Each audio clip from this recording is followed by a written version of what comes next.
The CNBC app.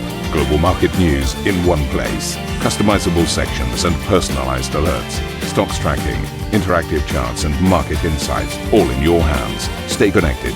Stay informed. Download the CNBC app today. Oh, it's an incredibly busy day here on Scorebox. I'm Steve Sedgwick with Arabile Gamedi, and these are your headlines. The IMF raising its forecast for US growth this year, but Germany weighing on the outlook for Europe. The IMF's Tobias Adrian telling CNBC there are reasons, though, to be optimistic. The economic backdrop has been improving, so the risks to the downside have been lowered as the likelihood of a global recession has receded. Well, the S&P, as you can see, was down 0.05%, but that makes it a back-to-back decline, suffering its first back-to-back losses since September. But we'll call that a flat session on the second one, shouldn't we? With investors' attention now turning to the greenback as markets increasingly price in the chances of a Trump victory. The IIF CEO Tim Adams tells CNBC that outcome risks undoing progress on inflation. You can argue, is it one-off or is it over time? It really depends on what retaliation looks like, and is it iterative over time? But no doubt it would be a break on the progress we're making bringing down prices. L'Oreal misses third quarter sales forecasts on the back of a slowdown in China consumer demand. But the CEO remains bullish on the market and the potential for further stimulus. The new entrants in Asian markets get a warm welcome. Tokyo Metro surging in Japan's largest listing in 6 years, while China Resources Beverage also gains in Hong Kong. That's the city's second biggest debut of the year.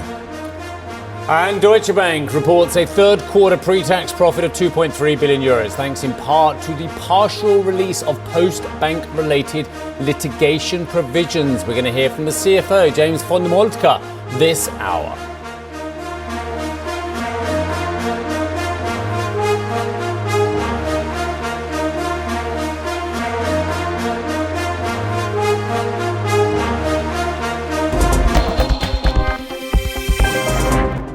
Volvo, Roche, Deutsche Bank, they're all hitting the wires as we speak. Why don't I start off with Roche? We're going to be speaking to the CEOs and CFOs of all of them, by the way. Let's have a look at Roche. Roche shares 11.3% higher for the year, but still on a multi-year basis, nowhere near their most recent highs. Trades at around about 13.7 times forward. Okay, what have they said today in their 9-month outlook? Group sales increased by 6% at CER, 2% in Swiss francs to 45 billion Swissy as well. Group sales in the third quarter rose by 9%. That's 6% in Swiss francs, as they did in the second quarter.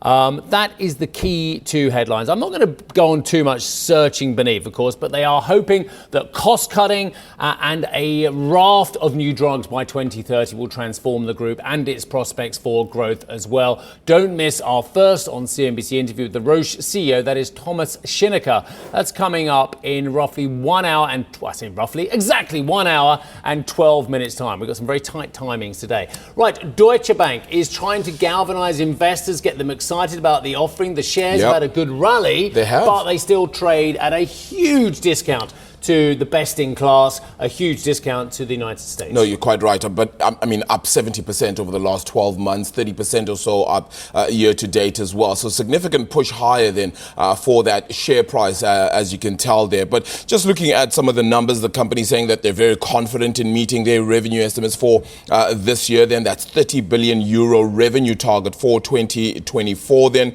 for the lender, then saying that revenue for third quarter, 7.5 billion euros there versus the estimate of 7.3, so above estimates on the top line there, just a beat on that front. Pre-tax profit though, 2.3 billion euros, that is pre-tax profit versus the estimate of 2 billion flat. The provision for credit losses also sitting at a negative 494 million euros. Return on tangible equity sitting at 10.2%. 2. And that perhaps speaks again, Steve, to just the notion of trading somewhat to that discount then as well globally compared to those stateside. The company saying that they have, where's the line now, they've now sought authorization for further share repurchases, and they're confident, like I said, that they will meet their 30 billion euro revenue target for 2024. Significant one, of course, then we will be speaking to the CEO. We'll bring you Caroline's interview with Deutsche Bank CFO James von Moltke following those third quarter numbers. We'll bring that for you at 6:30 London time. Look, it's great to see the return on tangible equity in double digits, up to 10.2%, and the cost-income ratio coming down towards 63%. But neither of those numbers are anything near best in class. Best in class is double the road, fun enough, from what's the name of that bank? Now let me think. It's an Italian bank, isn't it? Oh yeah, it's UniCredit, which everyone said apparently over in Germany they don't want to take over any part of the German banking sector as well. But there's still an improvement on the road there. Cost income ratio 63%. Quite frankly, anything with a 6 handle, even a 5 handle for that matter, is perhaps too northerly, and they'll definitely be wanting to get that down over a period of time. Share repurchase, I do think that was interesting. You pointed that out as well. I'll just go through why I say, despite what you were saying about the shares having had a great rally, they have had a great rally. They're up 32% year to date. I'm not ignoring that Christian Serving and the team are doing a good job of getting them off their lows. I'm just pointing out to you that a bank that trades on 6 times forward PE and 0.47 price to book is nowhere near where it wants to be. It wants to be double on both measures, I can assure you. Let's move on. The IMF is warning economic uncertainty remains a major point of concern as focus shifts from central bank's monetary policy to government fiscal spending. I would suggest they need to concentrate on both. But the IMF's latest World Economic Outlook points to significant revisions in trade and spending by new and incoming governments, as well as heightened geopolitical tensions and uncertainty around the appropriate monetary policy stance, especially where stubborn inflation is paired with signs of economic slowdown. Karen spoke with Tobias Adrian, who is the director of the Monetary and Capital Markets Department at the IMF, and asked him what has changed in the outlook for financial stability. The first is that the economic backdrop has been improving. So the risks to the downside have been lowered as the likelihood of a global recession has receded. So that has fueled optimism in financial markets. Earnings have surprised to the upside, and so we have seen the continued easing of financial conditions. Equity markets are up, credit spreads are lower, and the path of interest rates is generally down compared to 6 months ago. I was struck by a comment in your report. Volatility in financial markets has remained low on net. I've got to say, it didn't feel like that when I was live on air in August and then again in September as we had market events. But now we're on the cusp of an election. It feels as though there's more FOMO, fear of missing out on markets, and more confidence even with what could be a big event. How do you read in on the sentiment? What sort of volatility could lie ahead? Right. So when we're looking at equity market volatility, that is at fairly low levels. But you're absolutely right to point to August as an episode where there was a sudden spike in volatility, a sharp sell-off in risk assets, including in equity markets and in protection against downside risk, so in option markets for equities as well. But that was very short-lived. So it was really like a sudden bout of risk aversion, but it receded very quickly. Now it does point to a potential conflict between the low volatility in financial markets and the relatively high policy uncertainty. And, of course, we've seen elections in many countries this year, and there continues to be a backdrop of uncertainty as to how economic policies are going to evolve globally. There are still risks everywhere, and in the report you highlight sovereign debt, non-bank leverage, preparing banks for future market shocks. What's the most pressing issue? So we do think that on the financial regulation side, we have made great advances in the past decade, but more needs to be done to really finalize the full implementation of these Basel III standards in the banking system around the world.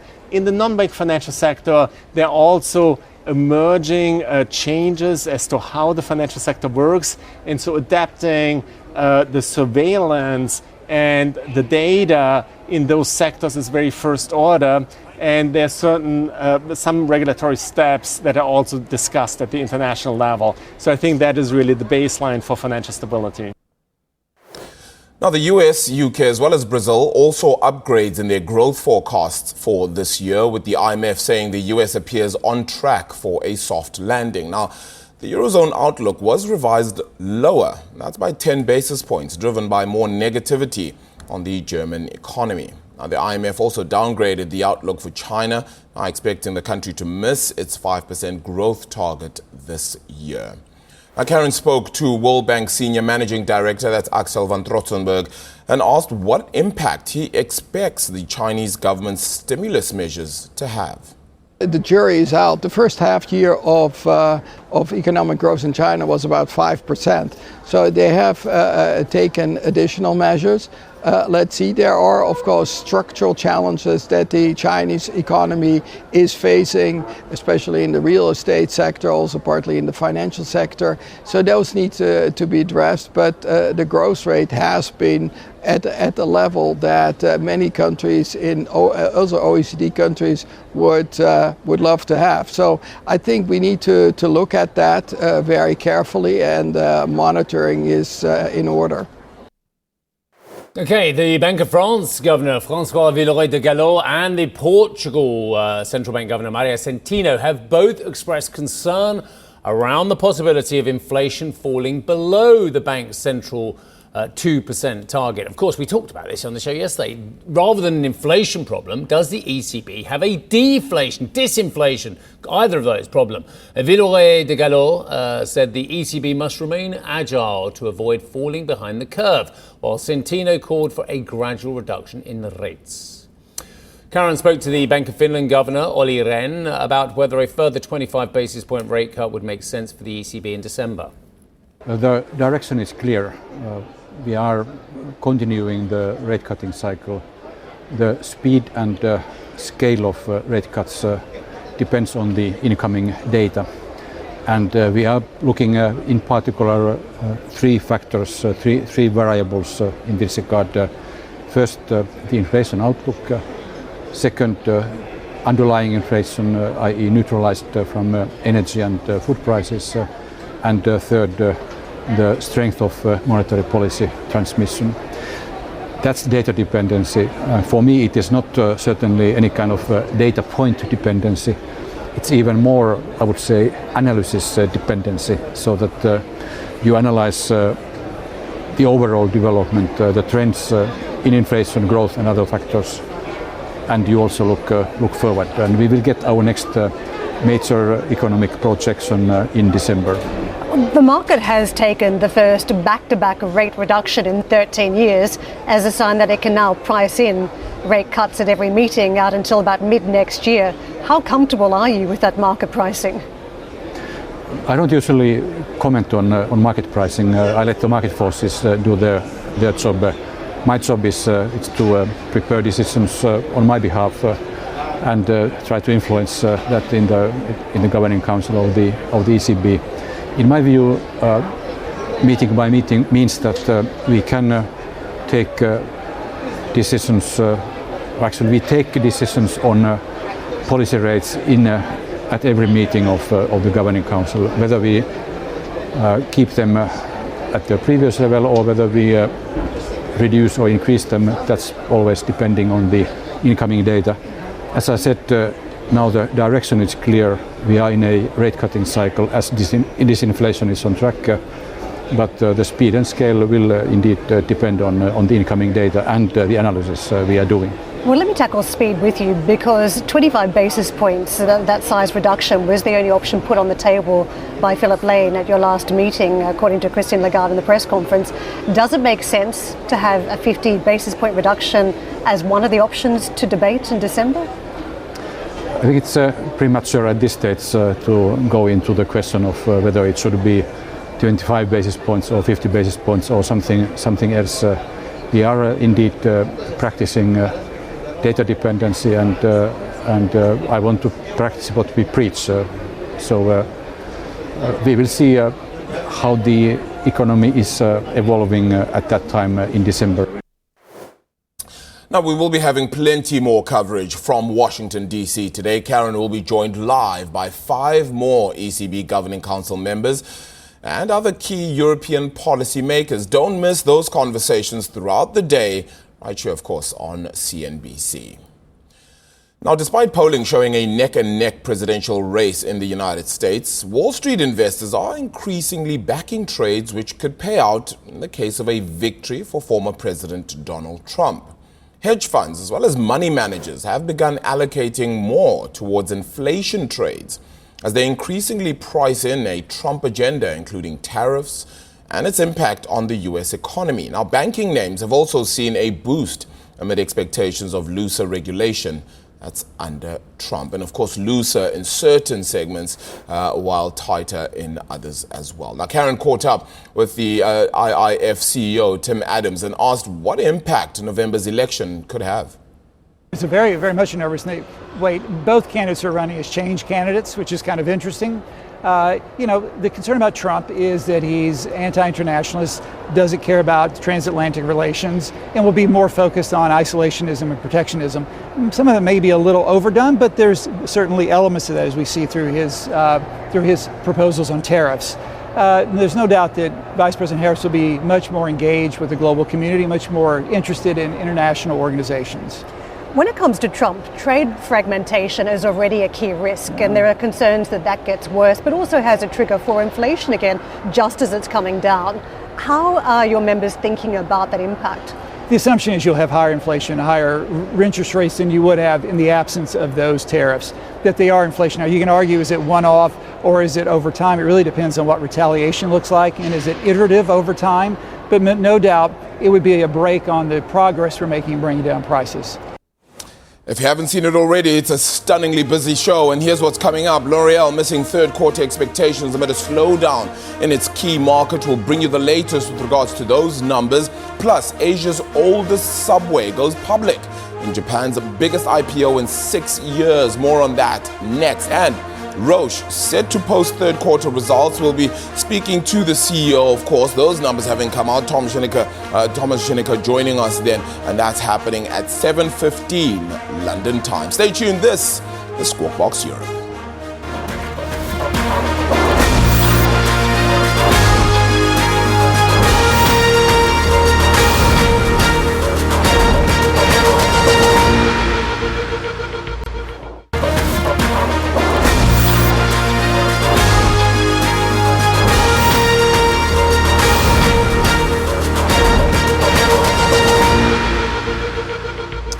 Well, it was a broadly flat day across market picture yesterday. I mean, if you want to be pedantic or perhaps a little bit more precise, you could say that you saw 2 of those indices manage to fall for a second day in a row, that being the Dow Jones Industrial and S&P 500, retreating perhaps again then from the record levels that we had seen, of course, previously, having seen those 6 weeks of uptick, of course, across those two, but really across the flat line for the most part. Even the NASDAQ composite really just finding marginal gains, but really not too much to write home about. On the other side, you do have those treasury yields, of course, which are beginning to impact the rate-sensitive sectors as well. Then that's why you're seeing then that uptick as well. 4.238 for the 10-year. Yesterday, it had hit 4.22, which was a significant mark for it. Then there, that was the highest level in at least around 3 months. So a continuing uptick there. Rate expectations still pointing to a 90% chance then of another 25 basis point rate cut happening in November.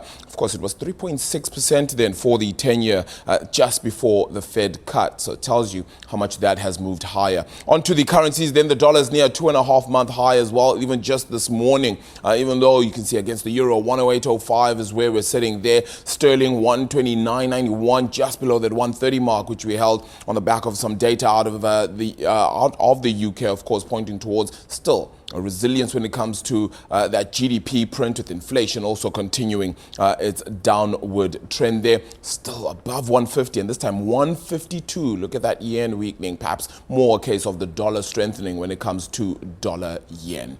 Onto your commodities here. The oil price down and surging 2% yesterday, so a little bit of coming down off the back of that. Then WTI 71.65 just below $76 for Brent crude there. Our spot gold continues to move higher, then finding new record territory as well on that front, $2,750 a fine ounce, Steve. We can spend our lives looking at what the Chinese authorities tell us is going on in the Chinese economy regarding the better than expected GDP, or we can look at companies who are having a terrible time on the back of China sales. Personally, I prefer to go bottom up on all of this. L'Oreal, the latest, posted a disappointing 3.4% growth in sales in the third quarter, as the world's largest beauty company saw the aforementioned slowdown in demand in China. I see nothing in these numbers that means that A, the demise is finished for these luxury goods companies, B, that a line in the sand on the economy is being drawn and actually people are feeling more optimistic at a consumer base as well, which I think this is about L'Oreal, what you're going to talk about now, but I think it's got way bigger ramifications. These companies keep on telling us the same thing. Yeah, and look, that's what the CEO was saying yesterday, that they see Q4 being consistent with Q3, and certainly what we hear from L'Oreal, similar to what we heard from LVMH very recently, is that things are worse than expected in China, and it's reflected here in those numbers. North Asia sales down 6.5% in Q3. They were down 2.4% in Q2. So again, the picture is getting worse in that market. And of course, North Asia, that includes China, makes about a quarter of the sale for L'Oreal. There's been an engine for growth for many years, but it's not the case anymore. They did outperform in 3 out of their 4 divisions in China, and yet they still all fell. Only the mass market slightly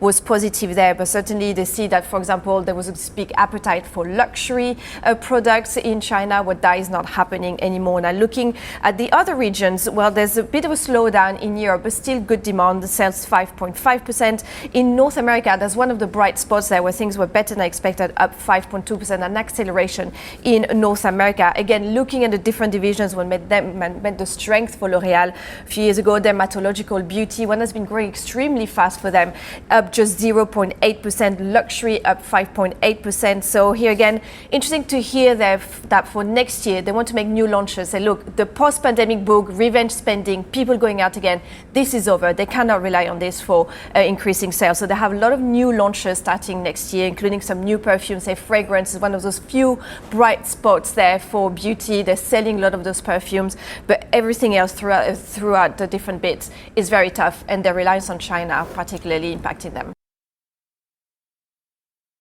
Thank you for listening to Squawk Box Europe Express. For more market-moving news, you can head to cnbc.com. Or join us again on the show with Steve Sedgwick, Karen Cho, and myself, Arabile Kumete, weekdays on CNBC.